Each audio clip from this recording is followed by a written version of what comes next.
Hola, ¿qué tal amigos? Les saludo el alumno Lázaro Rodríguez López, estudiante de la licenciatura en Derecho, cuarto cuatrimestre, en la Universidad Interamericana, con sede en Chetumal. El tema que le vamos a presentar hoy, bueno, pues hoy vamos a hablar sobre las garantías penales en la Constitución. ¿A qué se refiere todo ello? Pues son aquellos derechos o garantías que protegen a la persona que está sujeta a proceso, dependiendo en qué modalidad o en qué fuera. En este caso vamos a estar tocando lo que es eh, en el orden civil, laboral, fiscal o penal. Dice, bueno, su definición grande dice que las garantías judiciales en el sistema interamericano se refiere a todos aquellos derechos que tienen como finalidad la protección de la persona que se encuentra sometido a un procedimiento legal ante una autoridad competente, que puede ser de orden civil, laboral, fiscal o de cualquier otro carácter. Dentro de todos estos artículos constitucionales que protegen a las personas que están sujetas a un proceso judicial, abarcamos de lo que es del artículo 14 al artículo 22, adicionándole el artículo 23. Hablamos del artículo 14 constitucional, este es de singular importancia, ya que de este deriva, a través de la aplicación del mismo, se trata de asegurar la efectividad de los derechos verdaderamente esenciales de la persona humana, como son el derecho a la existencia misma, a la libertad, a la igualdad, entre otros, consignados en diversas disposiciones de nuestra Constitución. En efecto, el primer párrafo de este artículo contempla el principio de la no retroactividad en las leyes, según el cual ningún ordenamiento jurídico debe ser aplicable a actos realizados en situaciones creadas con anterioridad al mismo, si del hecho de su aplicación pudiera derivarse un perjuicio en contra de cualquier persona. Aquí hay un detalle que tenemos que analizar previamente ante todo esto en su segundo párrafo, que en este delimita el contorno del proceso regular o garantías de audiencia, como también se le denomina, o incluso debido proceso legal. Según la fórmula norteamericana, al condicionar la privación de cualquiera de los bienes jurídicamente protegidos a que exista de por medio un juicio seguido ante los tribunales previamente creados, en el cual deberá cumplirse las formalidades procesales esenciales, es decir, entre otras notificaciones, emplazamientos, posibilidades de defensa, entre otros, y cuyo fallo o decisión habrá de pronunciarse de conformidad con las leyes existentes con anterioridad al hecho. Asimismo, Asimismo, el párrafo tercero y cuarto de este precepto consignan la llamada garantía de exacta aplicación. Dice, vuelvo a repetirse, los párrafos tercero y cuarto de este concepto consignan la llamada garantía de exacta aplicación de la ley, haciéndolo el primero en materia penal y el segundo en materia civil. Tal garantía consiste, en el primer caso, en que la pena a imponer por la emisión de un delito se encuentra prevista en la ley precisamente aplicable al delito del que se trate, sin que en ningún caso se pueda imponer ni por analogía ni tampoco por mayoría de razón una pena distinta a la prevista por la ley aplicable. En el segundo caso, en los juicios civiles, la sentencia final debe apegarse a la letra o a la interpretación jurídica de la ley, y en caso de no existir esta, deberá fundarse en los principios generales del derecho.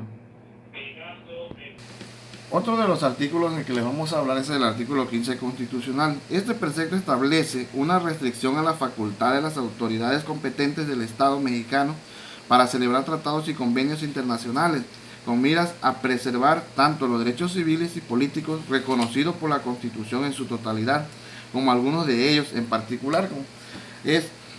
Tal restricción está concebida en la siguiente manera: no se autoriza la celebración de tratados para la extradición de reos políticos ni para la de aquellos delincuentes del orden común que hayan tenido en el país donde cometieron el delito la condición de esclavos, ni de convenios o tratados en virtud de que se alteran las garantías y derechos establecidos por esta Constitución para el hombre y el ciudadano. Es importante considerar estos artículos, ya que dentro de los mismos derechos que tienen las personas sujetas a proceso está relacionado junto igual con el contenido del artículo 16 de la misma Constitución. Este artículo establece los requisitos que deben cumplir las autoridades para ejecutar actos de molestia sobre las personas, sus papeles y posiciones, como son también los requisitos para la autoridad libre y ejecute órdenes de aprehensión para casos urgentes y flagrancia, el tiempo que debe tener el Ministerio Público para llevar a cabo una detención, aquellos requisitos para emitir y ejecutar una orden de cateo, requisitos para intervención de comunicaciones privadas, entre otros. Pasemos al contenido del artículo 17. Este hace referencia a lo que es el debido proceso legal. Es un derecho fundamental según el cual toda persona tiene derecho a ciertas garantías mínimas establecidas en la ley. tendientes a obtener un resultado justo y equitativo en un proceso judicial. Entre las garantías que conforman el debido proceso legal se encuentran las siguientes: derecho a un juez determinado por la ley, derecho a un juez imparcial, legalidad de la sentencia y derecho a ser asesorado, entre otros. La importancia de este artículo, el 17, es que este establece los diversos principios que integran aquel derecho público subjetivo, a cuya observancia están obligadas las autoridades que realizan actos materialmente jurisdiccionales. Ahora pasemos al contenido del artículo 18 constitucional. Este artículo hace referencia a que se encuentra también dentro de las garantías conocidas como de igualdad jurídica. En su primer párrafo se establece la base constitucional de lo que conocemos como prisión preventiva. En el segundo, pues son las condiciones de vida y asegura que las prisiones en las prisiones para personas procesadas y sentenciadas, que dice también que la modificación y naturalización de penas en el ámbito de la ejecución penal. Vamos a relacionar este artículo con el siguiente, con el 19. El artículo 19 dice: este precepto establece diversas prohibiciones y obligaciones en relación con la detención preventiva del inculpado, los cuales presentan otras tantas garantías para este en materia procesal penal. Tales garantías se conciben como sigue: ninguna detención podrá exceder en términos de 3 días. O sea, más básicamente son los requisitos en la que la persona va a estar procesada, el tiempo que va a estar sujeta o detenida, el cual tiene que ser presentado ante el juez de manera inmediata. Dice: el contenido del precepto de tránsito aparece claramente en estas prohibiciones y obligaciones. Están destinadas a normar la conducta tanto de la autoridad judicial encargada de ordenar la detención preventiva del inculpado y posteriormente de su juzgamiento, como aquellas que tienen a su cargo la ejecución de esta medida cautelar.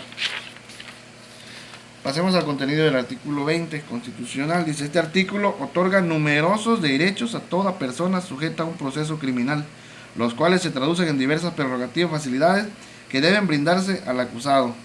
Este precepto las consigna de la siguiente manera: en todo juicio de ordenamiento criminal tendrá el acusado las siguientes garantías. Inmediatamente que lo solicite será puesto en libertad bajo fianza, que fijará el juez tomando en consideración las circunstancias, tiempo y la gravedad de los hechos.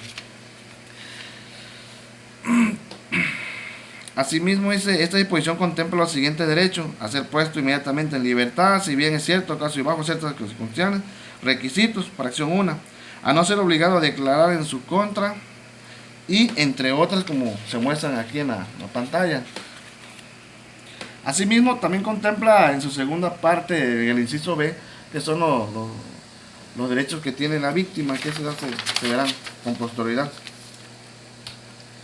Nos vamos directamente al artículo 21. Dice: este artículo es continuación de la información sobre el mismo tema en esta exposición de los artículos constitucionales. Pues desde luego imponen el arresto sin dejar al agraviado al rastro de optar entre la pena corporal y la penitenciaria.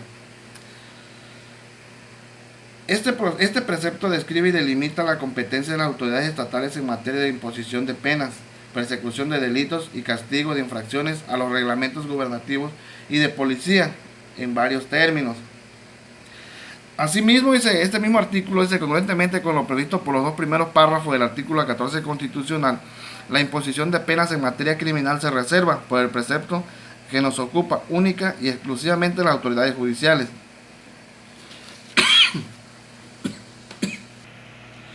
Al continuar con el contenido del artículo 22, en este artículo se contempla la humanización de las penas, otrora bárbaras, crueles y trascendentes, prescribiendo específicamente entre algunas de ellas lo que es: quedan prohibidas las penas de mutilación y la infamia, la marca, los azotes, los palos, el tormento de cualquier especie, la multa excesiva, la confiscación de bienes y cualquier otra personas enunciadas y trascendentales.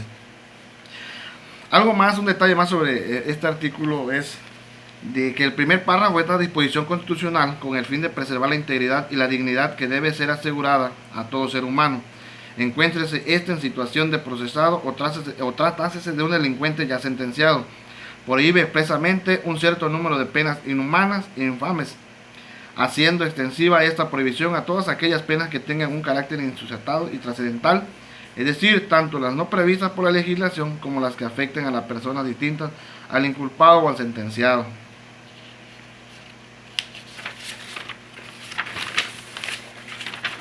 Bueno, ahí sí, en el que se han violado los derechos constitucionales. Un caso de ellos es aquí en Quintana Roo. Esto fue publicado en la ciudad de Playa del Carmen, Quintana Roo, el jueves 4 de julio del 2019, en el que la Fiscalía pide una disculpa pública a 2 ciudadanos a los cuales fueron violentados sus derechos porque se les acusaba de algo que se comprobó su inocencia en primera. A la segunda persona, pues no se les hizo justicia pronta y expedita. Esto pasó en Playa del Carmen. Dice la Fiscalía, le voy a leer un extracto de lo que dice la Fiscalía General del Estado en Quintana Roo dio cumplimiento a una recomendación emitida por la Comisión Estatal de los Derechos Humanos y pidió disculpas a 2 ciudadanos agredidos. El día de ayer, en la instalación de la dependencia de Solidaridad, Miriam Solana Vázquez, a nombre de quien se emitió la recomendación con número 015-2018-2, y Andrés Sánchez Ramírez, correspondiente a la recomendación 017-2018-3, recibieron una disculpa pública por violaciones a los derechos humanos ocurridas en el año 2018. Ambas personas fueron puestas a disposición del Ministerio Público, el cual hizo los procedimientos judiciales para acreditar la responsabilidad de los mismos ante el juez, mismo que no se pudo acreditar. Fueron juzgados de manera inocente, por lo tanto el juez determinó esto y fueron quedados en libertad. Al paso de los días se continuó con las investigaciones hasta concluir de que eran inocentes. Es por eso que la Fiscalía, en fecha jueves 4 de julio del 2019, hace la disculpa pública. Gracias.